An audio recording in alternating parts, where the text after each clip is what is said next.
हाशिए पर छूटे भारत की तस्वीर, एक देश 12 दुनिया।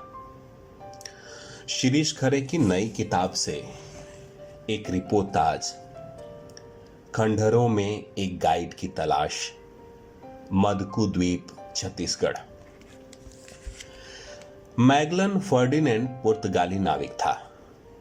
कहा जाता है कि वह पहला यात्री था जिसने पूरी दुनिया की यात्रा एक बार में पूरी की। दक्षिण अमेरिका को पार करके वह एक विशाल महासागर से होकर गुजरा। इसमें लगभग 3 महीने से भी अधिक का समय लगा।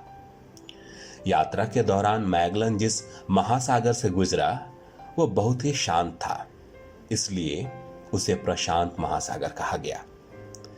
कोई 500 साल पुरानी यह यात्रा इतिहास में एक बड़ा मोड़ सिद्ध हुई और इस बात की पुष्टि हुई कि धरती चपटी नहीं है बल्कि गोल है। असल में वह एशिया के लिए पश्चिम से होकर भी पहुंचा था।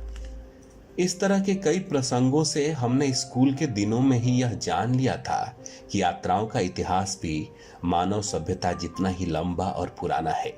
हम में से कई लोगों की यात्राएं भले ही मैगलन की तरह न इतिहास को नया मोड़ देने वाली सिद्ध हों, न पूरी दुनिया को घूमने जैसी हों, न किसी नई सभ्यता की खोज करने वाली हों और न ही बहुत अधिक लंबी हों, इन सब के बावजूद हरेक के भीतर एक यात्री बैठा होता है। मुझे पता है कि मेरे जैसे यात्री के लिए छोटी से छोटी यात्रा भी मेरे भीतर के छोटेपन को बड़ा बनाने में सार्थक भूमिका निभाती है। हर यात्रा देश के भीतर की दुनिया को समझने का रोड मैप बनाती है। मेरी स्मृतियों की यात्रा के एक पड़ाव से दूसरे पड़ाव के बीच ऐसी ही एक छोटी सी यात्रा है। इसमें लोग मौन हैं किंतु पत्थर बोलते हैं। जहां वर्तमान के खंडहरों में अतीत की पीड़ा है, जहां मैं खुद को हजारों वर्ष पुरानी उस जगह पर बैठा पाता हूं जहां कभी मानव बसती थी। एक ऐसा द्वीप जिसमें पुरखों की आत्मा बसती थी। द्वीप है मदकू द्वीप। मदकू द्वीप की यात्रा अकूत संपत्तियों के चमचमाते एक ऐसे टापू की यात्रा है जिससे आदमी किनारा कर गया है। साल 2016, 15 अगस्त की छुट्टी का दिन, जब हम 4 पत्रकार साथी छत्तीसगढ़ की राजधानी रायपुर से मदकू द्वीप जा रहे थे। रायपुर से बिलासपुर हाईवे पर कोई 80 किलोमीटर दूर है बेतलपुर गांव। वहां से मदकू द्वीप के लिए रास्ता मुड़ा था। हम उस रास्ते से मुड़ गए थे। लगभग 4 किलोमीटर लंबा यह संकरा रास्ता बरसात के कारण और अधिक चुनौतीपूर्ण होता जा रहा था। उस पर अधिकतम 20 किलोमीटर गति से ही कार चल सकती थी।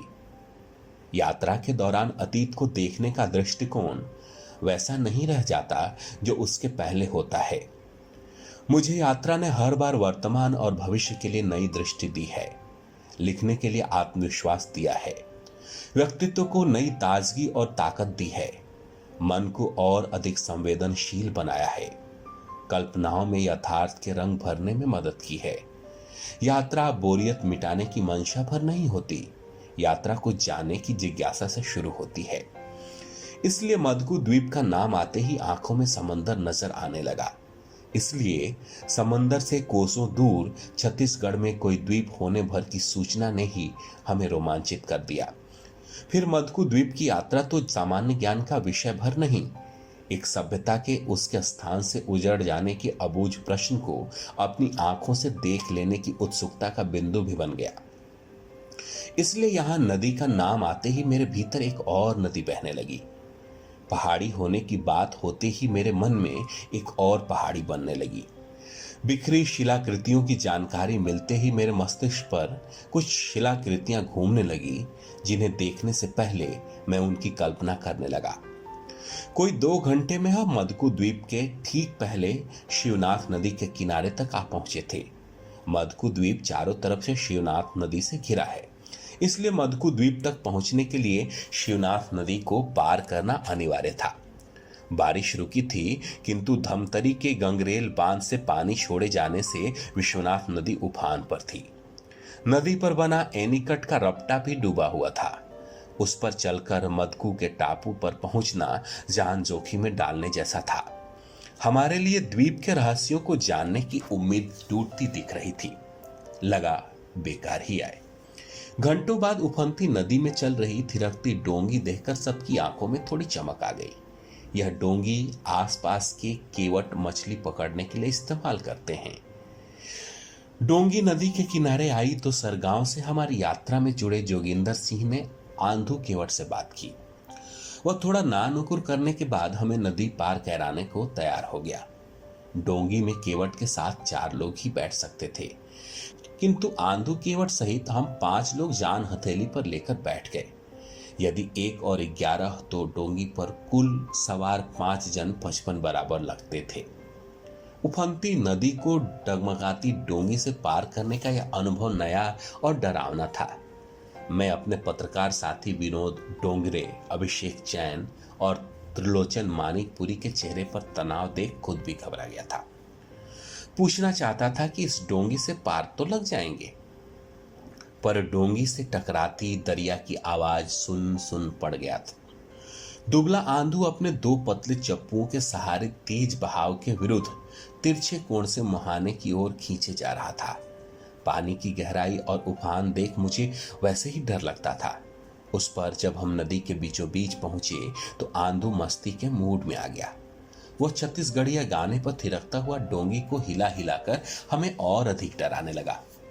वह डोंगी को एक ओर पूरा झुकाकर दूसरे ओर झटके से हवा में उछल जाता था। बार बार डोंगी उलटने को होती। लगा मदकू द्वीप तक पहुंचने की उमंग में हमें जिंदगी दूर बहा ले जाएगी। हमारे डराने धमकाने चीखने चिल्लाने का उस पर कोई असर होता नहीं दिखा। जब हम गिड़गिड़ाकर उसके सामने अपने प्राणों की भीख मांगने लगे, तब जाकर वह थोड़ा पसीजा और हमारी हालत पर देर तक खिलखिलाकर हंसता रहा। हमने उस पागल को सुरक्षित पहुंचाने पर अधिक रुपए देने का लालच भी दे दिया था, लेकिन उसने बगैर 1 रुपया लिए हमें पार लगा दिया। किसी तरह द्वीप के किनारे लगते ही पहाड़ी पर जंगल का नजारा देख सभी के चेहरे दमक उठे। स्वाभाविक भी था, क्योंकि सभी के चेहरों पर तनाव की जगह उत्साह पहले से कहीं अधिक बढ़ गया था।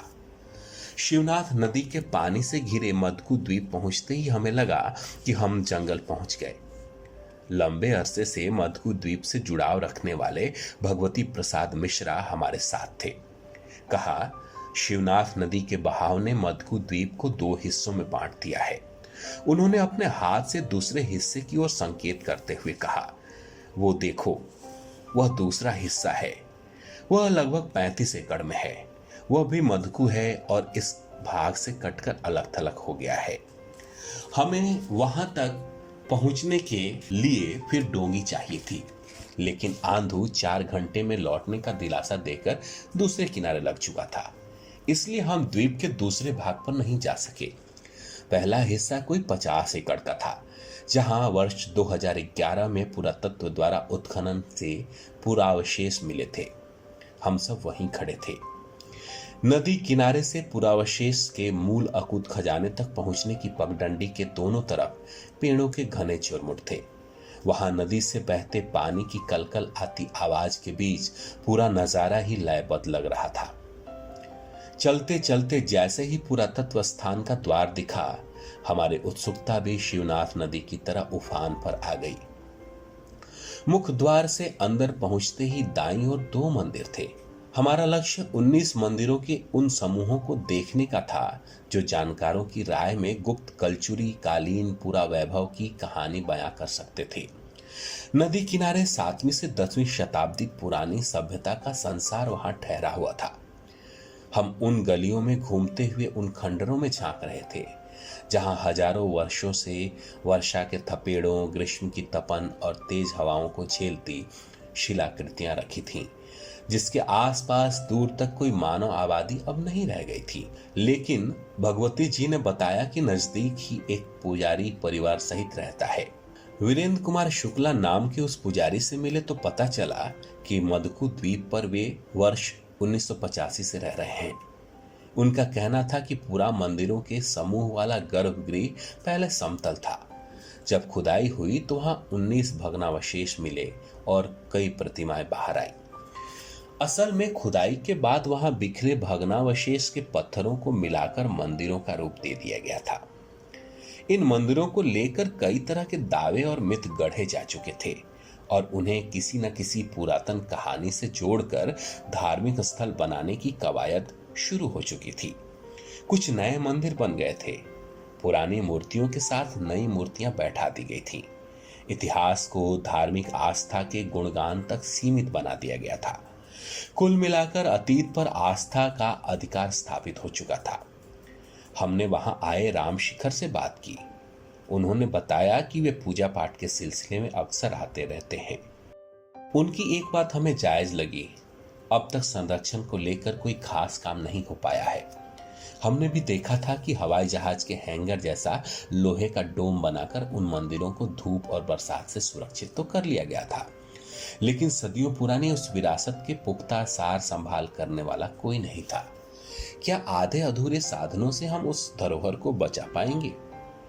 यह सवाल इसलिए भी अहम हो चुका था कि मुंगेली और बलौदा बाजार जिले को वहां मिलाने वाले शिवनाथ नदी के किनारों को रेत माफिया जिस तरह से खोखला कर रहा था, वह उस मधुकू द्वीप के लिए बड़ा खतरा बना हुआ था। जमीन में छिपे अनमोल रहस्यों को बाहर लाने के लिए गहन शोध के साथ ही राजकीय संरक्षण भी जरूरी है। आखिर सवाल है कि 7वीं से 10वीं शताब्दी की यह सभ्यता वहां से लुप्त क्यों हुई?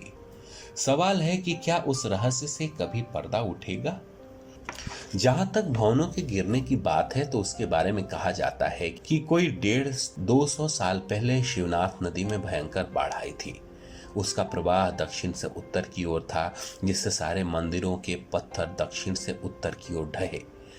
द्वीप पर चारों ओर जमी महीन रेत को भी बाढ़ का प्रमाण बताया जाता है। बताया जाता है कि यह द्वीप बाढ़ के पानी में बहुत समय तक डूबा रहा। उससे बहुत सारे पत्थर टूट फूट गए। इन खंडरों को देखो रोजी, एक गाइड खड़ा है।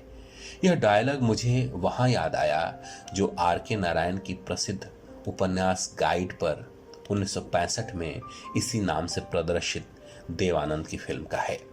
मुझे लगा कि मधुकू द्वीप के मुख खंडरों के बनने और उसके बाद की भी तो कहानी होगी। उनके पीछे पूरा इतिहास छुपा होगा। नदी की ओर पीठ किए खंडर के हरी काली काई लगे पत्थर उनके होने का सबूत तो दे रहे थे, लेकिन अफसोस कि मधुकू द्वीप के खंडरों के बारे में शोध करने के लिए न तो गाइड का पुरातत्व मार्को था और न ही सही दिशा दिखाने वाला राजू। और वहां से लौटने के लिए भी हम आंधू केवट के ही भरोसे थे, जो एक लंबी प्रतीक्षा के बाद आखिरकार डोंगी से आता दिखा।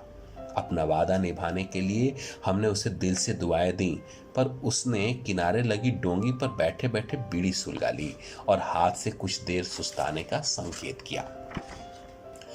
मैं अपने पूर्व यात्रा अनुभवों से अब तक यह जान चुका था कि छत्तीसगढ़ इतिहास के अलग अलग काल खंडों की विविध संस्कृतियों का भी गढ़ है। राज्य में 7,000 से अधिक धरोहर हैं, लेकिन विरासत के मामले में संपन्न होने के बावजूद यह पूरा क्षेत्र उपेक्षा का मारा है। ऐसे ही पारंपरिक जल स्रोत के केंद्र तालाबों को भी पाटा जा रहा है।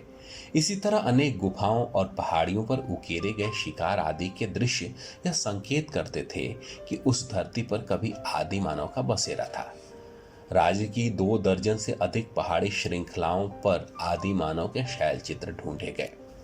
इनमें रायगढ़ जिले के ग्राम ओंगना के पहाड़ पर 10 सिरों वाली रावणनुमा मानव आकृति और खरसिया के पास भंवरखोल की गुफा में अंकित मत्स्य कन्या शामिल हैं।